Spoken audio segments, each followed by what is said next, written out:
चलिए मिलते हैं आरवी त्रिवेदी से। 24 साल के उम्र में ही अपनी पापा का बिजनेस ज्वाइन कर उसके कदमों में चलकर बिजनेस दोगुना बढ़ाने में बिजी है। सनम और सुष्मिता की बेटी और कबीर त्रिवेदी की बड़ी बहन। अपने पेरेंट्स की फेवरेट भी और फैमिली में कूलेस्ट बंदी। सनम सुष्मिता और कबीर बेंगलुरु में रहते हैं लेकिन आरवी पुणे में। आरवी ने अपना बिजनेस पुणे में एक्सपैंड किया। आरवी की एक बेस्ट फ्रेंड है निष्ठा रैसिंघनी।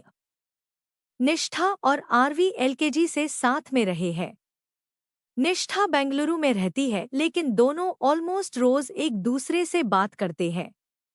वक्त जब मिले फेस टाइम करते हैं। अपने पेरेंट्स से ज्यादा आरवी निष्ठा से बात करती है।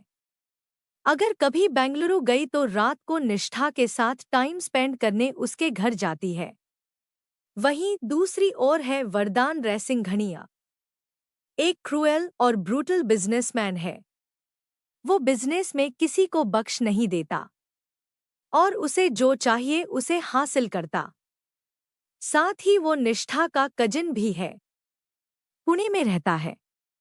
निष्वा उसकी फेवरेट कजिन है लेकिन अक्सर वो बिजनेस के चक्कर में इंडिया से बाहर रहता है तो निष्ठा से कम बात होती है। तू मेरे कजिन भाई को जानती है ना? निष्ठा ने आरवी से पूछा। कौन?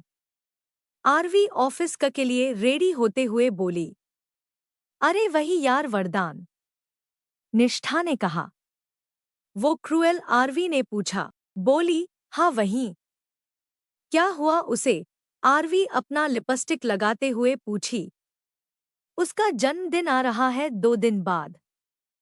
हर साल वो बेंगलुरु आता था लेकिन इस साल वो नहीं आ रहा है। मैं उसका गिफ्ट तुम्हें कुरियर कर रही हूँ। क्या तुम उसे दे सकती हो? प्लीज, निष्ठा ने कहा। निष्ठा यार मुझे खड़ूस लोगों से नहीं मिलना। आरवी बोली और बैग लिए ऑफिस के लिए निकल गई। प्लीज यार मेरी इतनी हेल्प कर दे। फिर से नहीं पूछेंगी, निष्ठा ने कहा। अगर मैं गलत नहीं हूं तो उसकी सगाई हो गई है ना किसी मॉडल से। उसे क्यों नहीं दे देती? वो दे देगी तुम्हारे प्यारे भाई को। आरवी बोली। अरे मत बोल यार। वो किसी काम के नहीं हैं, बस भाई के लुक्स और पैसों के वजह से उसके साथ है। भाई का बिजनेस डील हुआ है उसके पापा के साथ इसलिए ये शादी हो रही है, निष्ठा बोली। आई एम सरप्राइज्ड क्योंकि कम से कम 35 साल का है और अभी तक शादी नहीं की। आरती ऑफिस जाते हुए बोली। 35 नहीं 34 साल का है। एनीवेज वी उसकी मर्जी कब शादी करनी है और कब नहीं। बस मेरी ये एक हेल्प कर दे प्लीज। निष्ठा ने रिक्वेस्ट की। ठीक है। कब और कैसे देना है बता दी। आरवी ने कहा। परफेक्ट, मैं आज ही कुरियर कर देती हूँ, कल तक तुम्हें मिल जाएगा और परसों उसके ऑफिस जाकर दे देना, निष्ठा ने कहा। इस काम के लिए मुझे ट्रीट चाहिए, आरवी बोली। डन।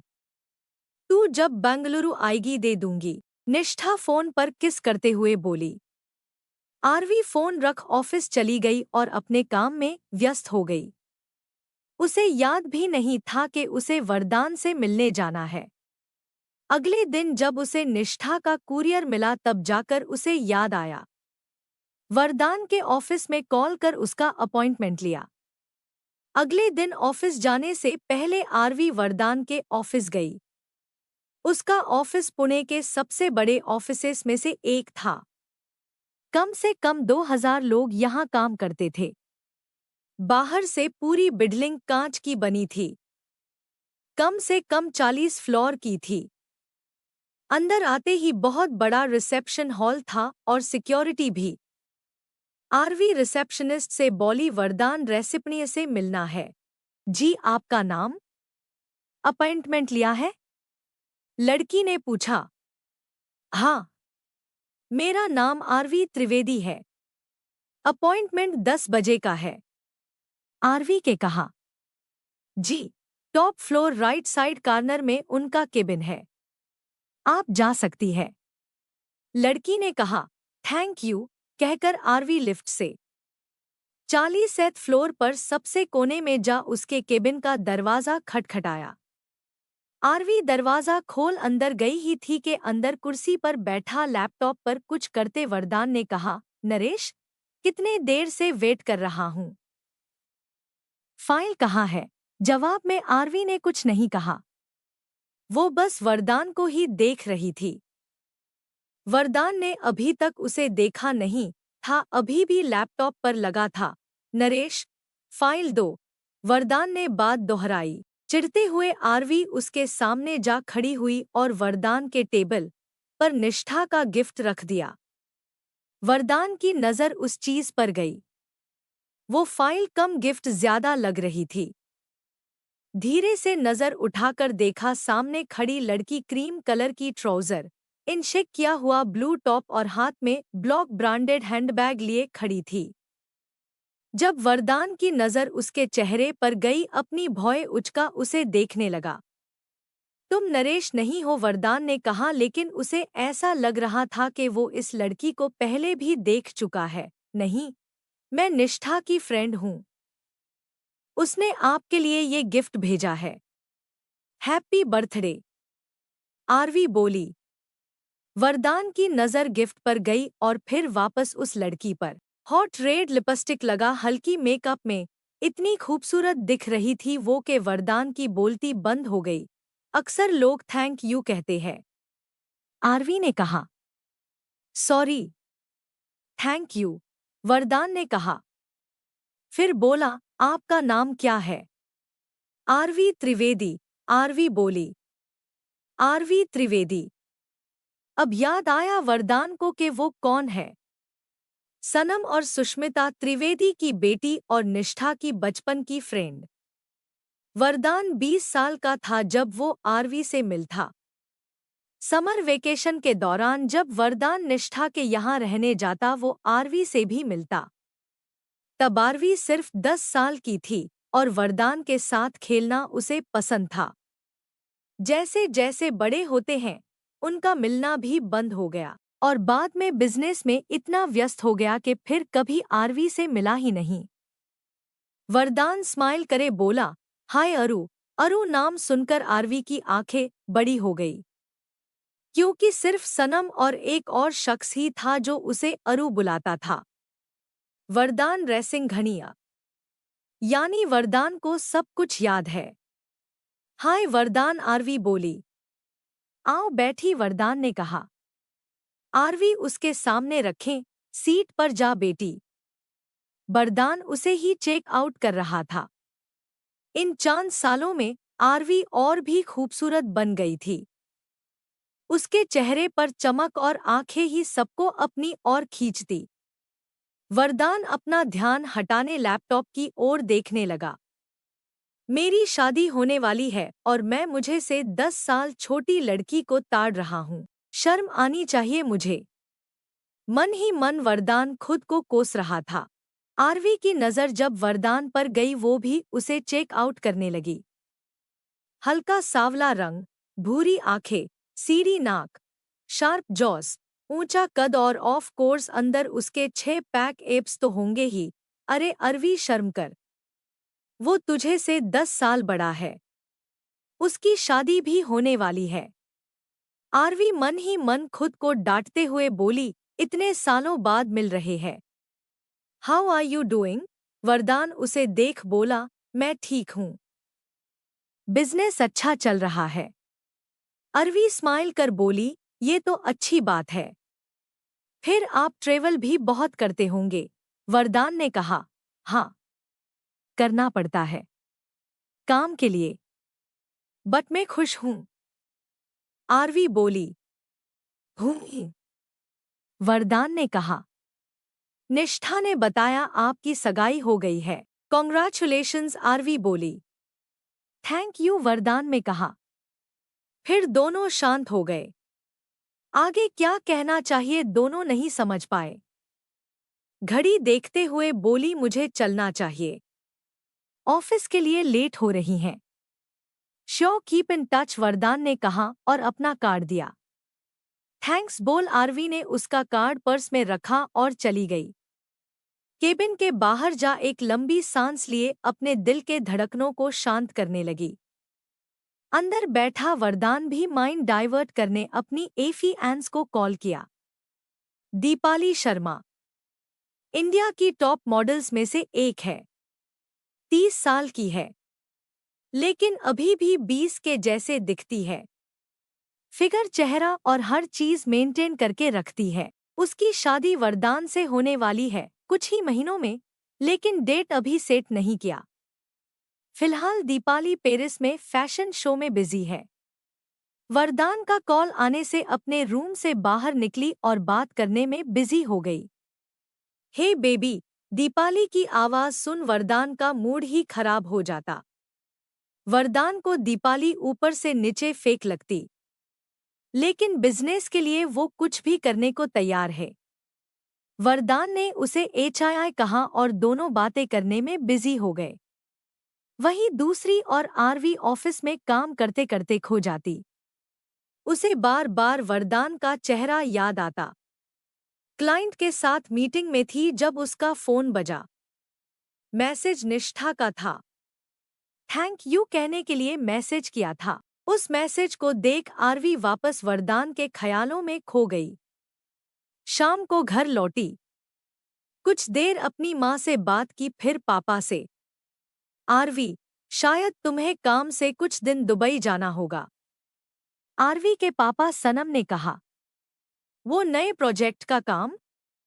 आरवी ने पूछा। हो, उन्हें तुम्हारा प्रपोजल पसंद आया है। वो चाहते हैं डील क्लोज करने तुम्हें ही वहां जाना होगा। तो उसकी तैयारी करना शुरू करो, सनम बोला। ओके पापा, जानवी ने कहा। फिर दोनों कुछ देर उस प्रोजेक्ट के बारे में बात करने लगे तो पीछे से सुष्मिता चिल्लाने लगी, तुम बाप बेटी को बिजनेस के अलावा कुछ बात करना आता है? अपनी मोम की बात सुन आरती हंसकर अपने पापा से बोली, डैड, आज लगता है आपको माँ अच्छे से सुनाने वाली है। All the best. सनम भी हंसकर हाँ बोला। फिर दोनों ने यहाँ की बातें की और फोन रख दिया। फोन रख आरवी बालकनी से बाहर देखते हुए खुद से बोली, चलो अच्छा है। एक हफ्ता दुबई में रहूंगी तो उस वरदान को भूल जाऊंगी। वहां इतना काम होगा कि उसकी याद भी नहीं आएगी। अगले दिन वीसा और परमिट के चक्कर में आरवी बिजी हो गई और लास्ट मिनट मीटिंग्स में अपने टीम को काम समझने लगी। उसकी फ्लाइट अगली सुबह 4 बजे की थी। फिर भी घर पहुंचते 8 बज गए। बैग पैक किया और कुछ हल्का सा खाकर सोने चली गई। 2 घंटे सोने के बाद 12 बजे तैयार होकर एयरपोर्ट चली गई और 4 बजे के फ्लाइट से दुबई जा पहुंची। इतना टाइट शेड्यूल था आरवी का कि सांस लेने की भी फुर्सत नहीं थी। सोना तो दूर की बात है। एयरपोर्ट पर लैंड होते ही टैक्सी लिए होटल गई। वहां चेक इन कर बैग रख क्लाइंट ऑफिस चली गई। पूरे दिन क्लाइंट की रिक्वायरमेंट और अन्य चीजों दिन निकल गया। शाम को जब होटल जाती बेड पर लेटी उसे इतनी नींद आने लगी कि वहीं सो जाती। पर भूख भी उतनी ही लग रही थी, इसलिए कपड़े बदल नीचे के रेस्टोरेंट में खाने कमरे से बाहर आई। वो पलटकर लिफ्ट की ओर जा ही रही थी कि सामने उसे वरदान दिख गया। आप यहाँ? आरवी ने पूछा। वरदान उसकी आवाज सुन पलटा और बोला, तुम? आप यहाँ कैसे? आरवी ने पूछा। बिजनेस के काम से आया था। लेकिन तुम यहाँ? वरदान ने पूछा। मैं भी बिजनेस के काम से आई थी, आरवी बोली। वाओ, व्हाट अ कोइंसिडेंस, वरदान ने कहा। यप, आरवी बोली और अपने बाल पीछे कर यहाँ वहाँ देखने लगी। डिनर के लिए जा रही हो? वरदान ने पूछा। जी आपक हो गया, आरवी ने पूछा। ना, मैं भी वही जा रहा हूँ। मेरे साथ डिनर करोगी? वरदान ने पूछा। आरवी सोच में पड़ गई। फिर ऐसे तैसे करहा कहा और वरदान के साथ रेस्टोरेंट गई। तुम यहाँ कितने दिनों के लिए आई ही? वरदान आरवी की टेबल पर बिठाते हुए पूछा। 1 हफ्ता। और आप?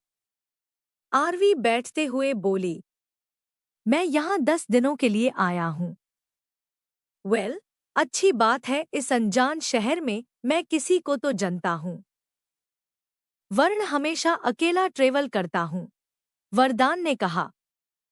और आपकी फियांसे? आरवी ने पूछा।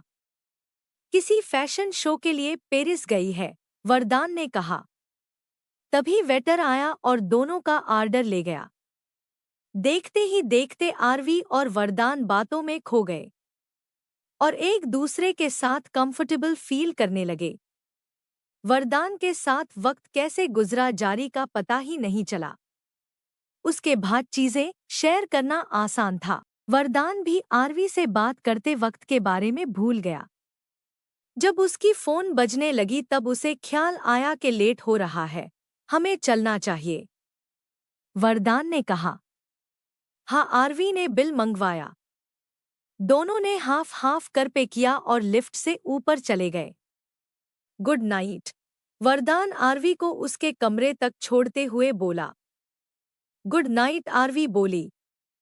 वरदान की नज़र उसके होंठों पर गई पर अगले पल नजरें हटा फोन देखने लगा। सी यू टुमारो, वरदान ने कहा और चला गया। आरवी चुपचाप अपने कमरे में जा दरवाजा बंद कर लिया। अपने सीने पर हाथ रख चैन की सांस लिए बोली, उफ उफ, इसके आस पास रहती हूँ तो क्या हो जाता है मुझे। वरदान भी अपने कमरे में जा बेड पर बैठे आरवी के बारे में सोचने लगा। 14 साल बाद मिल रहा हूँ उससे, फिर भी मुझे वो अच्छे से याद है। What's wrong with me? अपने आप से सवाल करते हुए वरदान सोच में पड़ गया। अगले दिन आरवी सुबह उठकर रेडी होकर ऑफिस गई। शाम को लौटी इतनी थक गई कि भूखे पेट ही सोने वाली थी। शायद रूम पर ऑर्डर कर देगी, उन्हें सोचा और कपड़े बदलकर बैठ गई। सिल्वर कलर की सतीन नाइट ड्रेस पहना था उसने, छोटे शर्ट और छोटा सा टॉप। अकेली थी इसलिए उसे टेंशन नहीं थी। कुछ ऑर्डर करने उसने फोन हाथ में लिया ही था कि कमरे की घंटी बजी। अब कौन है यार? आरवी कोसते हुए उठी और दरवाजा खोला। हाय, वरदान स्माइल के साथ बोला। आरवी के कपड़े देख समझ गया कि वो सोने जा रही थी। सॉरी, मैंने डिस्टर्ब तो नहीं किया? मुझे लगा अगर तुमने खाना नहीं खाया हो तो साथ रेस्टोरेंट चलते हैं, वरदान ने पूछा।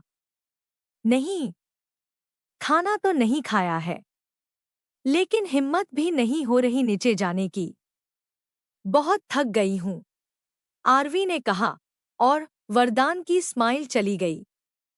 लेकिन हम मेरे कमरे में खाना ऑर्डर कर सकते हैं, अगर आपको कोई प्रॉब्लम ना हो तो, आरवी ने कहा। Are you sure? तुम्हें प्रॉब्लम नहीं है? वरदान ने पूछा। ना, आरवी बोली। ठीक है, फिर वरदान कमरे के अंदर आया। कमरे में एक डाइनिंग टेबल भी था। वहां से मेनू लिए दोनों ने ऑर्डर किया, फिर खाने का वेट करने लगे। टाइम कैसे स्पेंड करते हैं? आरवी ने पूछा। मोस्टली काम में उलझा रहता हूँ, होटल आकर खाना खा सी जाता हूँ। बहुत कम अकेले रहने का टाइम मिलता है, वरदान ने कहा। दैट्स सैड, आरवी बोली। क्यों? वरदान ने पूछा। क्योंकि हमें खुद के लिए टाइम निकलना चाहिए। क्या फायदा इतना कमाकर एंजॉय नहीं कर सकते? आरवी ने पूछा। आरवी का सवाल सुन वरदान उसे देखता रह गया।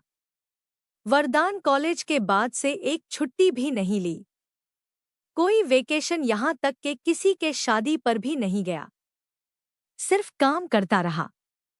उसके पेरेंट्स के साथ वीकेंड स्पेंड करता और वापस काम करने लगता। अकेले टाइम स्पेंड करना क्या होता है उसे पता ही नहीं। दोनों बातों में ऐसे व्यस्त हो गए कि टाइम का पता ही नहीं चला। खाना जब आया दोनों बैठकर साथ में खाने लगे, फिर वापस बात करने में व्यस्त हो गए। करीब 11 बज रहे थे जब आरवी को उबासी आने लगी। उसे देख वरदान बोला, मैं चलता हूँ, तुम भी थक गई हो। आरवी गर्दन स्ट्रेच करते हुए बोली, हो। कल वापस जल्दी जाना है। वरदान उठा। दरवाजा खोला ही था कि आरवी से पूछा, कल शाम को फ्री हो? हाँ। क्यों? आरवी ने पूछा। बाहर चलते हैं, वरदान ने कहा। श्योर, स्माइल कर आरवी बोली। दोनों एक दूसरे को गुड नाइट कहा और वरदान अपने कमरे में चल गया।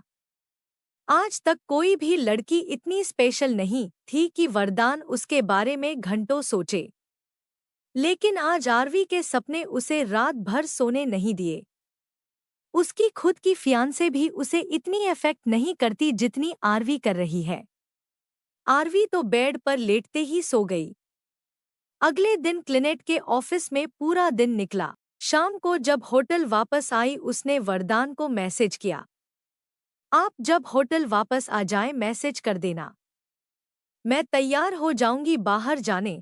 वरदान अपने बिजनेस पार्टनर के साथ मीटिंग में था जब उसे अरवी का मैसेज मिला।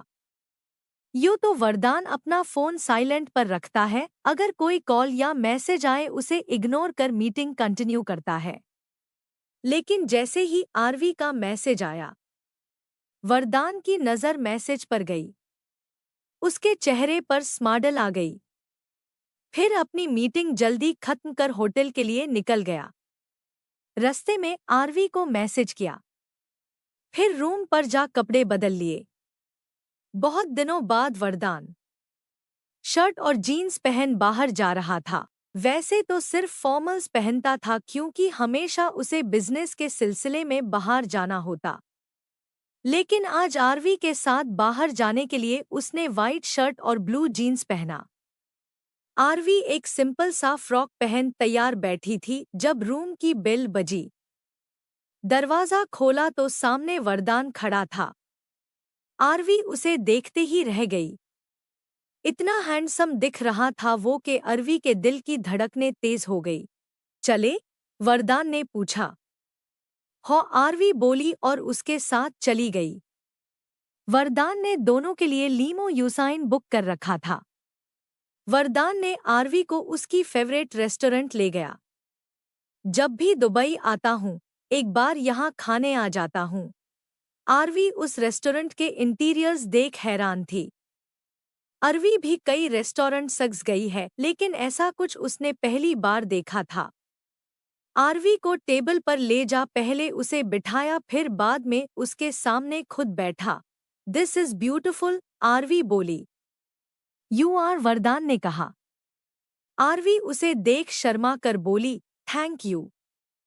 वैसे आप पर कैजुअल कपड़े ज्यादा सूट करते हैं। थैंक्स।